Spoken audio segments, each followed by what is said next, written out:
Muppets in space! Scotty really screwed the pooch on this one. Hey! Hello and welcome back to another episode here on... I was going to say Star Trek Online, that's not it. Hello and welcome back to another episode here on TrekHammer, where we're talking about every episode of Star Trek from beginning to the modern day. And today it's Season 4, Episode 5 of Star Trek Strange New Worlds, known also as Muppets in Space, but it's actually Level 5, Transporter Accident.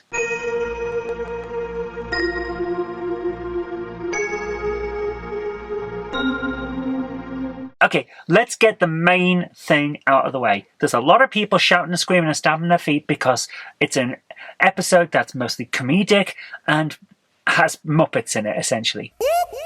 That's the sound of the police! The fact is, the way they handle it is actually quite well done. It is a comedy episode, yes, but it's also a character-driven, emotional episode about Mr. Spock and his relationship with...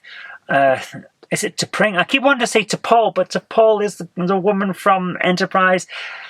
Vulcans get more names. You can't have them all start with T. There's the one Steve limit, guys, for a reason.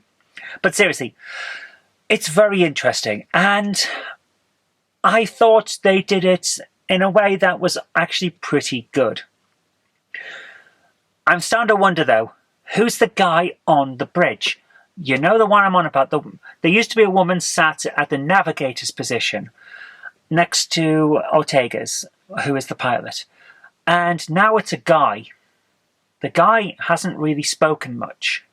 But when he gets transformed into a puppet, he has a look of Chekhov.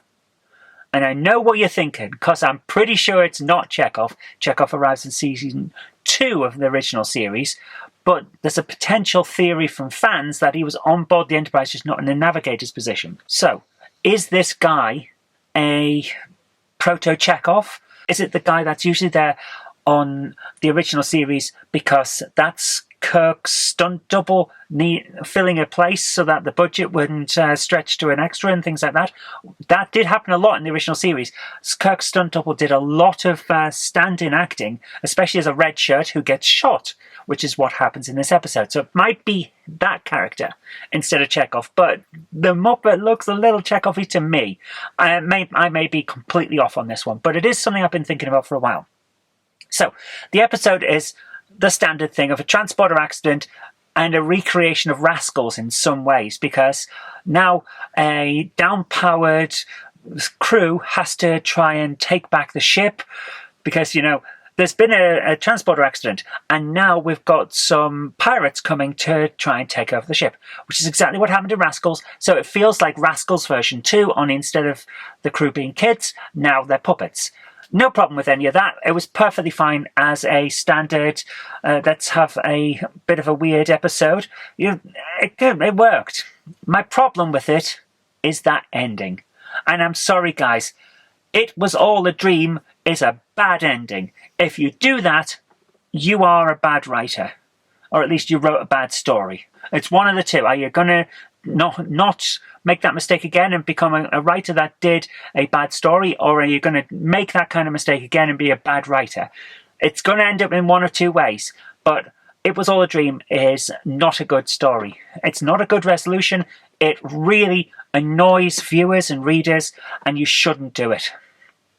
It worked in Alice in Wonderland because for the entirety of that story, she's wondering if it's a dream or hallucination or things like that. And that's why It Was All a Dream is a working thing for Alice in Wonderland, because it resolves that question. In this, it comes out of nowhere and it doesn't work. It's bad.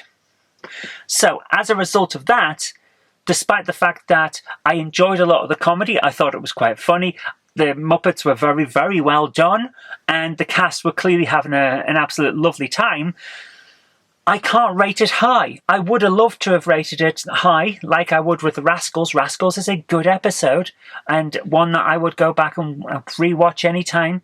But this, because of that ending, it's all ruined. And I have to give it, at most, a warp factor of 5. Warp factor 5, Mr. Sulu. We're not going very fast this week.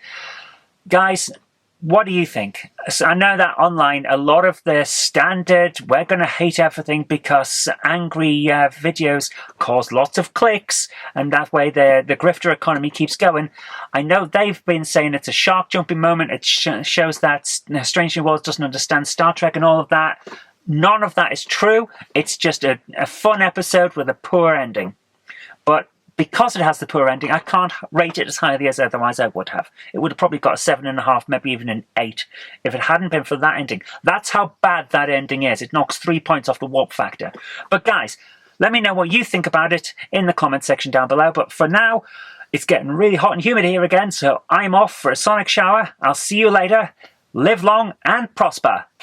I'd like to give a big shout out to everyone who supports me on Patreon. Without you guys, I really couldn't continue making all of these shows. And if you'd like to join our fantastic Patreon heroes here, go over to patreon.com/Zoe Kirk Robinson.